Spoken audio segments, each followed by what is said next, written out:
Seth, yeah, my Pistons, Tom Gores, he did something that I don't think anybody was expecting him to do. I wasn't. So here's this is just how much a week changes things, right? So last week, I think it was, or maybe at least 2 weeks ago, or I think it was last week. It was like we were talking about Monty Williams denies the Pistons offer, and it was like, okay, well, we tried, I guess. Like, I'm not going to be that upset. You went out, took a swing and a miss. Yep. But I guess Tom was like, all right, how many zeros I got to put on this check for you to come apparently out? he figured it out. Apparently it was the 13 million, or apparently was it 12 or 13. It was something like that. I think it's 12. Yeah, and okay, so I am totally okay with it. I don't care. You could pay him in Subway sandwiches. I don't care how you pay him as long as he wants to be the head coach.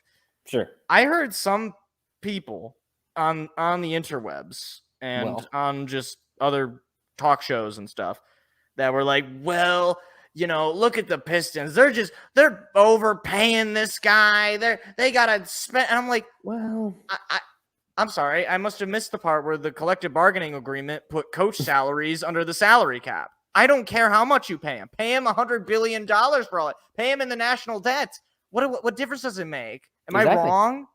I mean, I don't think so, because for saying you overpaying for Monty Williams, this is a guy who got to the finals against the Bucks, who lost.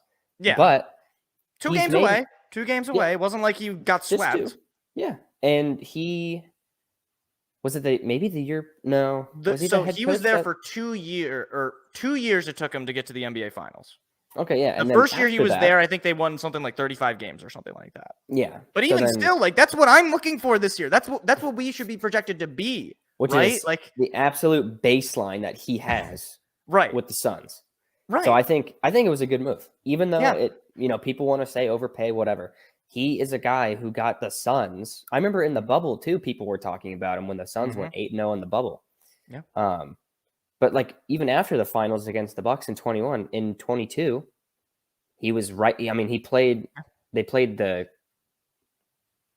was it the Clippers? It was the Clippers in the conference finals. And I don't know if Kawhi was in at that point, but I think they came back from a 3-1 lead. I think I remember that was something. It was like a big comeback. Yeah, they were down and they came back, The other thing is, I mean, this is a guy, he's a veteran of this league, was with New Orleans for a while. He was with OKC. And then obviously he was with Phoenix. He's a guy, Chris Paul is very, very respectful towards him. And, say what you want about Chris Paul. Chris Paul is one of the best point guards of all time. And by the way, we have a point guard that we drafted first overall who could use some development after an injury-riddled season. When he played, was averaging 19 a game. Right. And, you could see a big step forward with this new coach, because the problem with Dwayne Casey, obviously he also was a pretty respected guy when we hired. He was a veteran guy too. But the team never got better with him. It didn't necessarily get worse. It just stayed exactly where it was.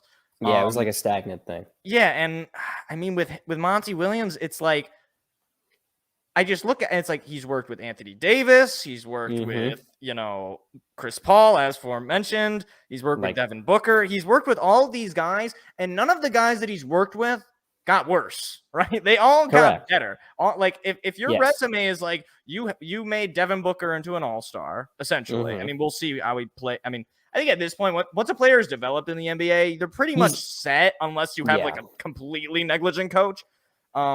But which is impossible. But yeah, right, exactly. Darvin Ham is a head coach in the NBA, ladies and gentlemen. I don't know what Darvin Ham. He played for the Pistons. That's about the only experience I could think for him.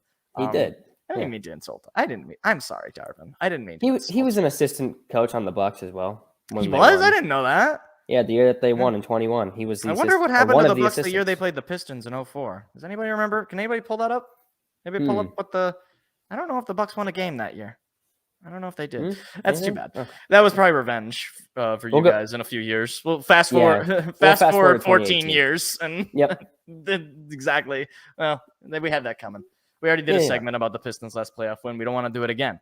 But look, I think like I've said it before. I mean, I thought last year was like, okay, we gotta hit the 30 wins. That is, I remember you saying that last year. Because I was like, okay, we got this young core, right? We got Cade, who's going to have another year of development. And I think Jaden Ivey was one of the top prospects in that draft. I think it was a pretty deep draft. Obviously, his name was always mentioned in the lottery. People, he dropped to us. Like, people weren't sure if he was going to get to us, but the Kings decided to go with Keegan Murray, who love him or hate him, he's not a bad ball player for the Kings. He's obviously, good, they've done pretty well. I'm not gonna. I'm not mocking the Kings. People might have been mocking the Kings at the time, but no, I think they've got a pretty good ship run there. Definitely. But no, I think you're gonna. It's a perfect fit, right? Because Williams is, he's a player coach, and he has this influence with guards. And what do we have? Well, we have two guards. We have Jaden Ivey and you have Cade Cunningham. And that could be your dynamic duo of the future with, the enforcer of Jalen Duren. And, who knows? Maybe Beef Stew, Isaiah Stewart will have a coming out party. I don't know. Who knows? Sometimes guys in their third year, actually, I think it was his third year. Maybe in his fourth. I don't know. Still, it's not out of the realm of possibility, I guess. Yeah. And I have not been a Beef Stew fanboy like some Pistons fans have been, but I don't hate Beef Stew. I like his effort, and I think he's not necessarily a net negative. Especially considering that he's young, and you can even potentially use him in trade pieces. I wouldn't be surprised if you package him with someone, which actually adds to this whole situation with this pick now. Is now, as opposed to a team or a player not wanting to get traded to the Pistons because they're the Pistons, now it's like, wait Monty a minute, Williams there. Monty Williams. So you think of a guy like Cam Johnson, he's the free agent, so you wouldn't have to trade for him. You had to match the Nets, and I think there was a story today that the Nets were willing to match up to however many millions of dollars, but they're going to match a big offer, which means you're probably going to have to overpay for him. But again, we have a lot of money to spend. And also, Cam Johnson played with Monty Williams over in Phoenix. So they've got that connection. It's not like you're going to have to learn his system. He's going to immediately be a piece on the team, probably on the starting five, along with Cade and Ivy and Duren. It's like, this really is like, we were talking before the show about the lottery, and just like, it sucks. But this is probably the best consolation prize we could get, because otherwise we were in the Kevin Ollie sweepstakes. And that was so bad. I don't know if you saw, Kevin Ollie actually got hired as an assistant for the Nets. Something like that. So I was like, see that. That's funny. At first I saw Kevin Ollie hire. I was like, what? And then you're like, hold on, somebody took him? I was like, oh, okay, that's fine. You're like, that makes far more sense. Even if I wouldn't support it necessarily. Well, but no, no, you're not the Nets organization though. So that's do the Nets get any reputation? I don't think so. I feel like they're just they didn't. Durant, Irving, and Harden played there for a year. Actually, less than that. They played 10 games together. Yeah, they did. Oh man, these NBA players are such divas, man. They really are. It's amazing. It's I don't want to play for this team that I made. Like, what do you? This is your fault, Kevin. You made the team. I know exactly. You said you wanted these guys, and then when you get them, you don't want to play with your toys no more. You're just like it's like the Toy Story meme where Andy's throwing Woody in the trash. Yeah, I don't want to play with you anymore. He just throws Kyrie Irving into the abyss. Exactly. Speaking of Kyrie Irving, Kevin Durant would do that. Yeah. Speaking of Kyrie Irving, though, I don't want to spend too much time on this.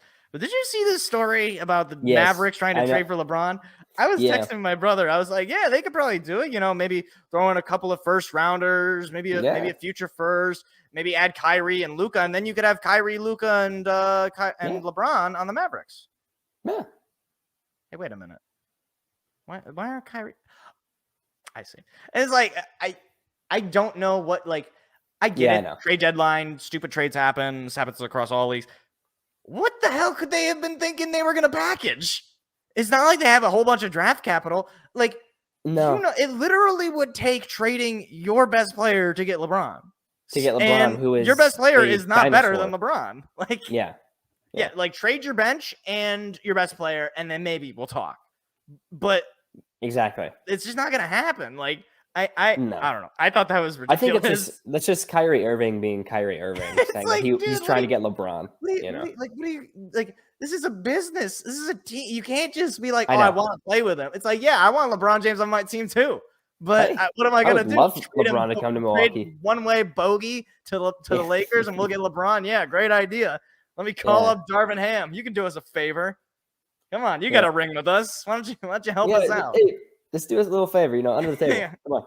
Yeah, but speaking of favors, though, shout out to Matt Ishbia for firing Monty Williams. I mean, it was great that we got him as an insider agent. Obviously, a Michigan State Spartan, and he was like, you know what? I got to help out. Not my alma mater, but my hometown team. Yeah, I don't know if he's from Michigan.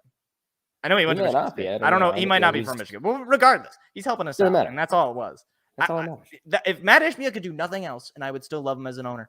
He could be the worst owner for the Phoenix Suns ever. He'd be my favorite owner in the league outside of, I guess, Tom Gores, if that even counts. Yeah. And I don't even really like Tom Gores. I just like that he did this. Exactly. But at the very least, my final thoughts here on this whole shebang is, one of the things that annoyed a lot of people about Tom Gores is he just didn't really seem to know anything about basketball, didn't really seem to care. Yeah.